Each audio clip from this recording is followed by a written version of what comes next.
আশুলিয়ার জিরাবো এলাকায় মণ্ডল গ্রুপের শ্রমিকদের সাথে যৌথ বাহিনীর সংঘর্ষের ঘটনায় ৩৬ জন আসামি গ্রেফতার।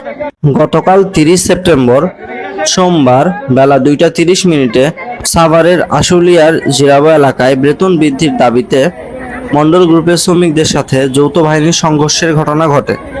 এই ঘটনায় সেনাবাহিনী ও র্যাবের ৯টি গাড়ি ভাঙচুর মামলায় ৩৬ জন আসামি গ্রেফতার করে আশুলিয়া থানা পুলিশ সহ যৌথ বাহিনী। এ ব্যাপারে আশুলিয়া থানার ওসি আবু বকর বলেন, গ্রেফতারকৃত আসামিদের সুষ্ঠু তদন্তের ভিত্তিতে আইন অনুযায়ী ব্যবস্থা গ্রহণ করা হবে।